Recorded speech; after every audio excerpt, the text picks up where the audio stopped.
So, ito na yung ating beetles, mga kabibo. Yan na yung beetles natin. Dumami na sila, no? Yan. Dumami na sila.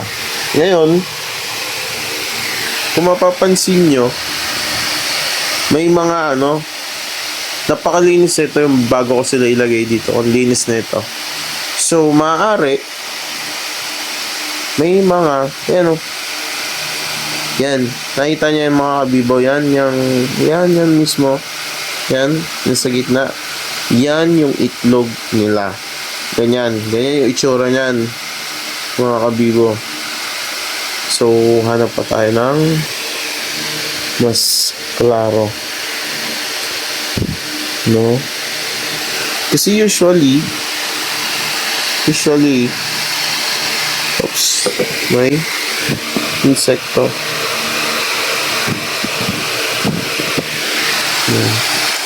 So usually kasi nagtataka ako bakit wala akong nakikitang nangingitlog, no? I mean, walang nagdidig, tas walang pumapatong. So yan, nagulat ako, kakalagay ko lang sila dito sa container na to. Yan, may mga itlog na rin pala. Tapos, yung paglipat ko, yung mga itim, yan yung mga basag na itlog. Basag yan. Yeah. So, ito yung mga beetles natin. Ito, patay na to. Kakalipat lang mo.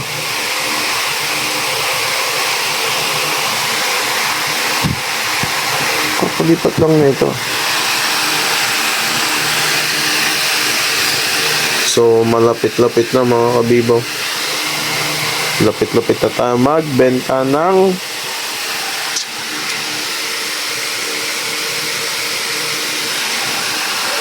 beetles. And yun.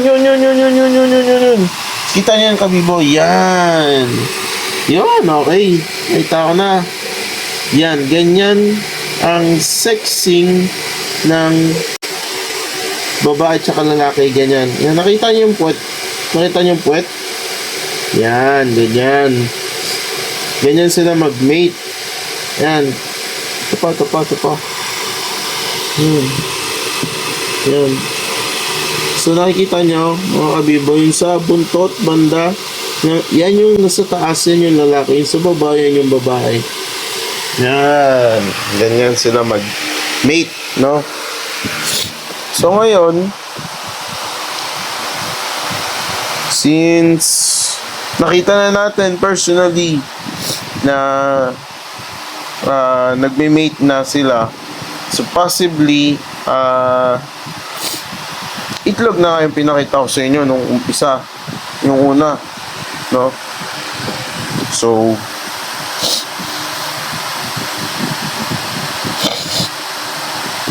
yan.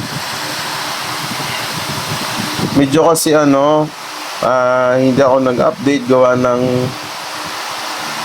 yung parang nauusog, tapos sa katangahan ko yung second batch ng mga sisiu ayun, naluto na hindi ko naman gusto. Pero ito na mga kabibo,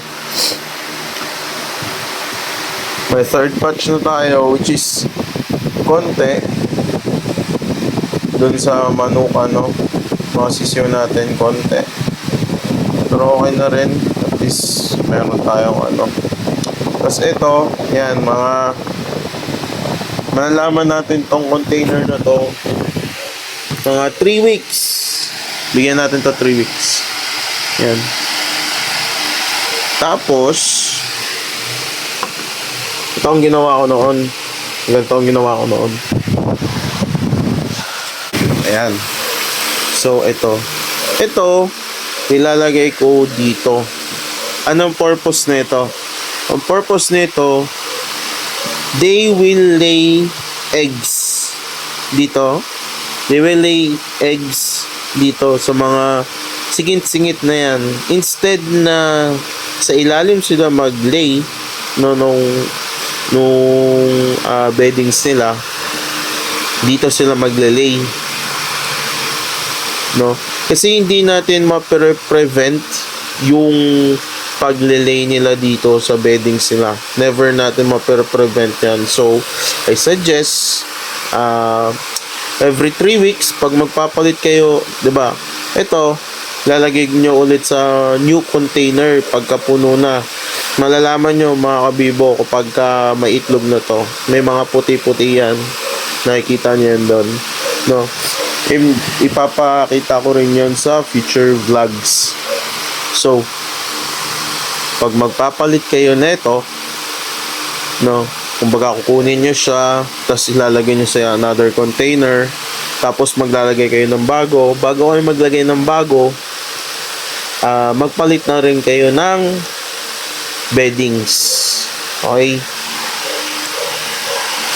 Kasi hindi nyo nakikita yon mga kabibo. Mayroon na yung uod.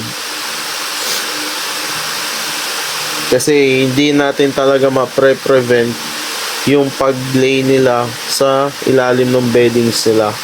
Katulad dito. Yan. So ito, maitlog na yan. Hintayin na lang natin. Ito, ngayon pa lang. So ilalagay na natin to dito.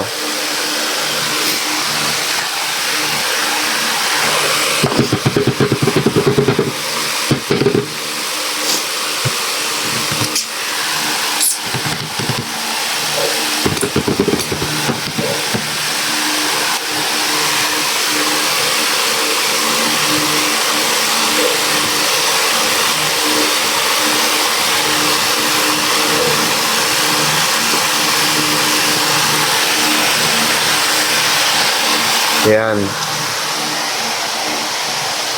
May dadadaganan ba? Meron. Ayusin ko lang. Yan. So, nalagay ko na. Dito yung pagkain. And dito yung tubigan. No, maglalagay tayo ng cucumber. Pwede yung carrots, pwede yung kahit anong uri ng vegetable, basta matubig. No? So, yun lang mga kabibo. And, also, I forgot. Yan. Yan yung mga susunod tong batch. So, itong mga beetles natin, dadami pa yan. May mga target market na ako. Hindi pa ako nagsisimula kasi wala pa naman yung uod eh. No? Wala pa naman yung uod. So, tsaka na ako magsisimula kapag may nakita na akong uod. So, yun.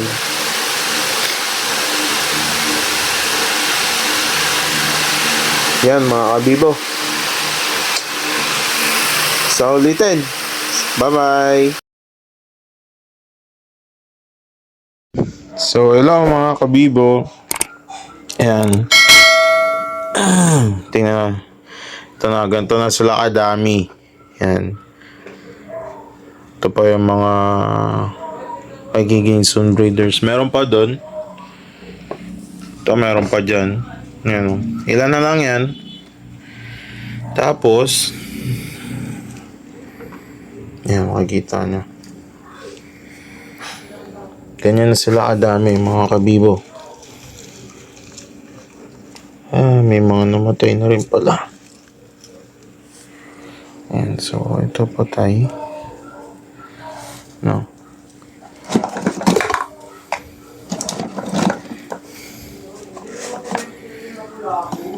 Yan, so, may casualty.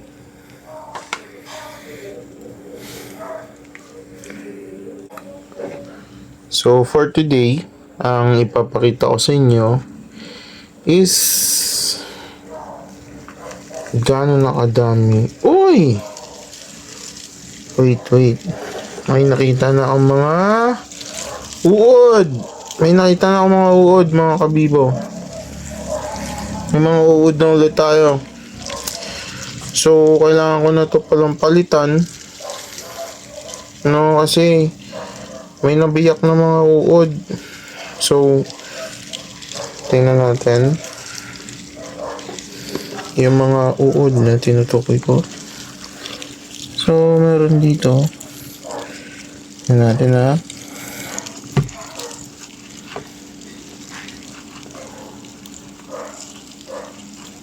Yan mga kabibo. Kita niyo?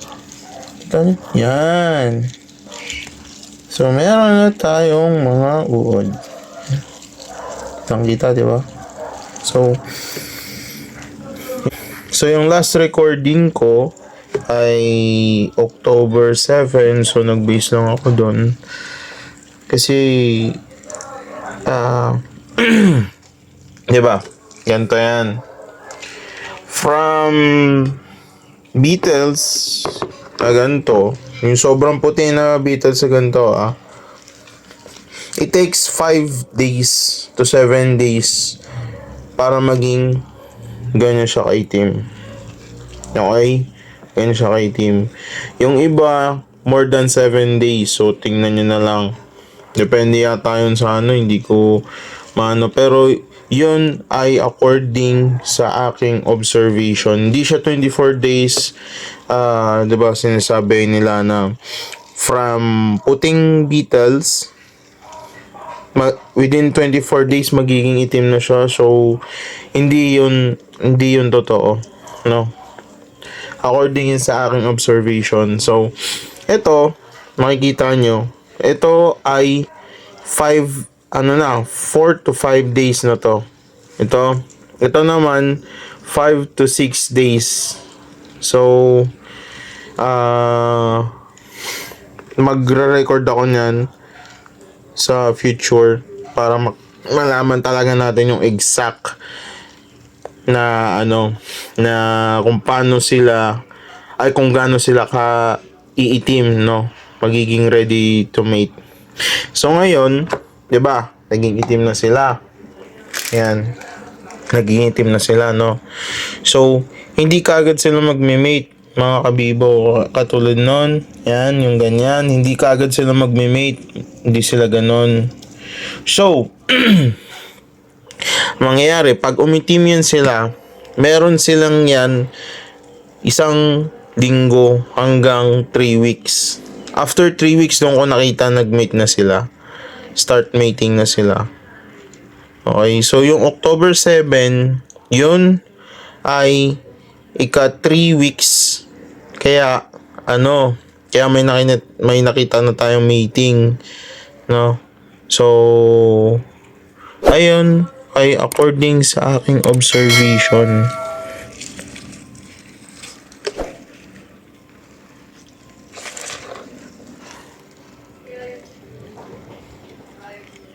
Yun ang according sa aking observation. Ewan ko kung uod ba itong nasa baba, sa putan niya or ano. Ayan. Di ko alam kung uod. So, ayun.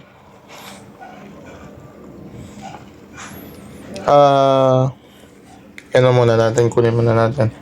Kakakiliti. So, ayan. So, nakita na natin, may uod na tayo, di ba? So, ito,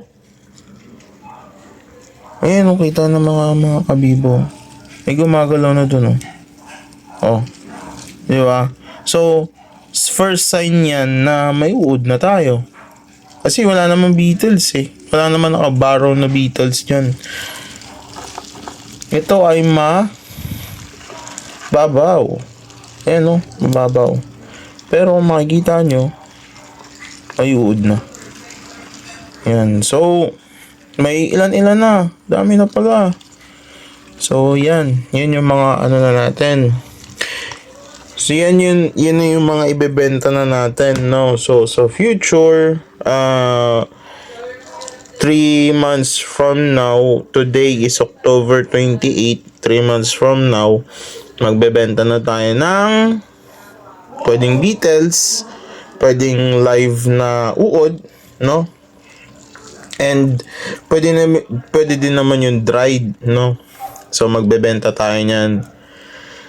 Anong benefits ng mga superworm? So according sa research ko, mataas ang protein nito, no? So pwede siya sa hamsters, pwede siya sa mga arowana, pwede siya sa mga isda na kumakain ng uod. Siyempre, ano yun, base yun sa kung anong gusto mong size. So, nakita nyo dito naman, no, yan, yan, mangingitlog yan.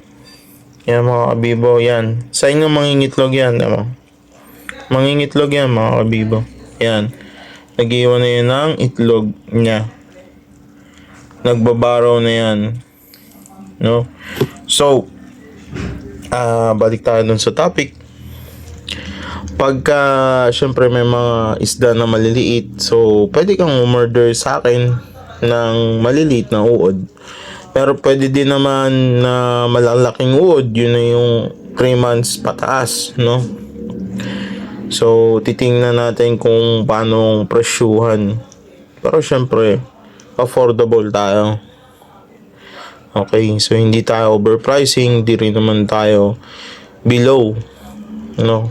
So, sana tuloy-tuloy na to. So, ito mga kabibo, ito ay papalitan ko na, no? Kasi ang dami na nito. Promise, ang dami na nitong mga uod. So, itong bedding sila, kailangan ko na rin itong palitan kasi syempre, pag hindi mo pinalitan yan, lalaki yung beetles kasama yung superworm. So, yun yung ayaw mong mangyari.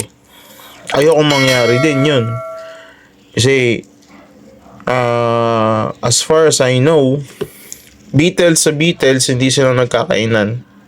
Unless, may weak, no, may weak na beetle or walang source of, alam mo yun, source of water. So, magkakainan sila. But unlike nung mga uod, yung superworm, kakainin sila ng superworm. Malamang sa malamang kakainin sila. So, yun yung mga naobserbahan ko na hindi sinasabi ng other vloggers. Pero syempre, kailangan natin ng proof. So, soon, mag-experiment tayo ng mga ganyan. So, ito, papalitan ko na to. Ayan mga kabibo, ayan, nagme-mate ulit. So, ito, hindi ko alam kung gaano kadaming ano na to, itlog. Ang dami ng itlog na ito. Ayan, ang dami na yan, mga kabibo. So, ano yun lang natin, ingatan. Tapos, yung ano na ito, breedings, lalagay ko doon sa isa kasi yung parang may uod, no? Pero tingnan natin kung may uod. So, i-check natin. Kasi doon may uod na eh. Kung ito walang uod, wala.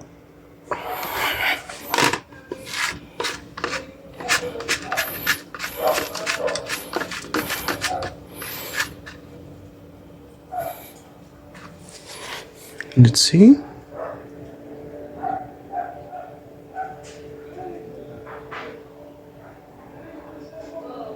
Walang mga uod, mga kabibo.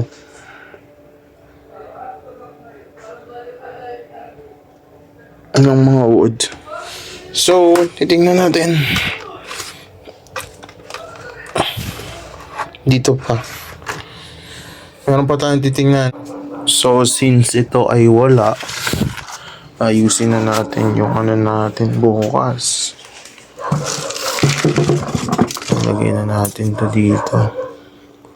Actually, I'm expecting na may uod to. Pero turns out, wala. So, wala lang. Ganun talaga.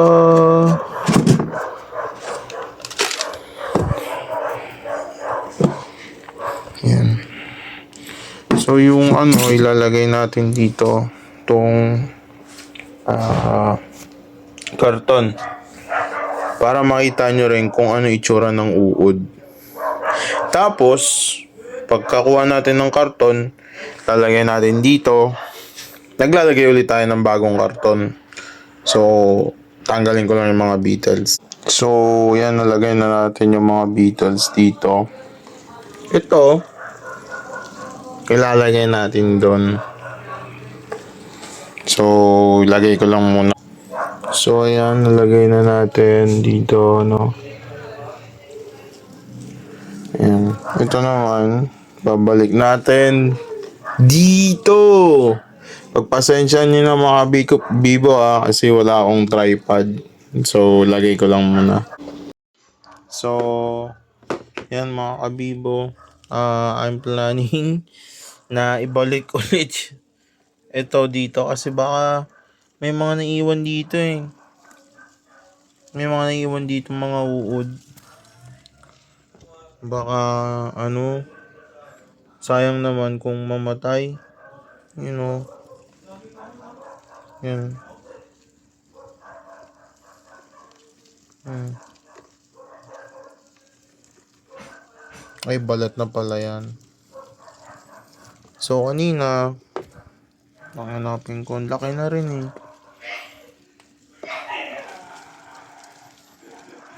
Yan mga kabibo. Diba? So, na-confirm lang natin na may uod na. May super worm na tayo. Tanong, gaano kadami? No? So, titignan natin. Tingnan natin mga kabibo. Yung mga nagalaw niyan. Mga uod yan. Anything na may gumagalaw, uod yan. Yung mga kabibo. Uod. Ayan, yung super worm na natin. So, dahan-dahan lang tayo. Kasi ayaw natin silang mapisa. Ayan may malalaki na din Oops. No, may mga malalaki na din eh. Kitang-kita na eh. Yan, ang dami na nila. Yan. So, para sa aking mga kabibo, diba? Kunwari, baguhan ka. Okay? Tapos, titigan mo lang mabuti yung beddings nila. Then, pagka may nakikita kang gumagalaw-galaw, no?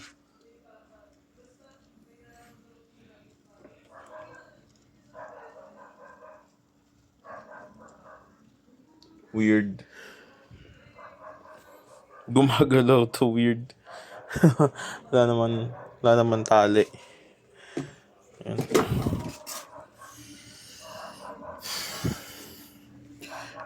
Praise be Yahuwah and Yahusha. Kasi, nagdadasal ako kay Lord Jesus Christ na kung ano ang gagawin ko sa uod na to. Kasi hindi ko alam kung paano. Then, suddenly, ginaid na naman ako. Yan, so, sinishare ko sa inyo. Pagka ganito, yung stage nila nung ng super worm nyo, tas baguhan kayo.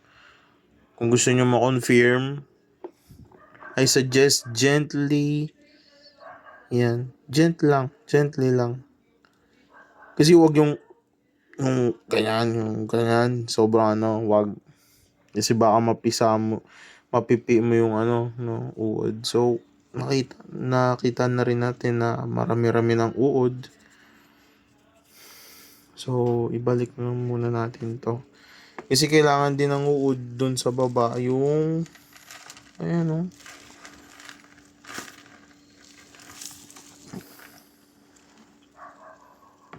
So, tomorrow, alikabok.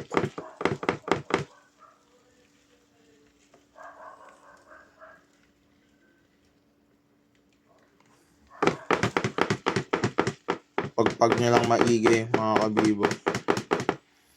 So, yan. So, tomorrow, lilinisin ko to.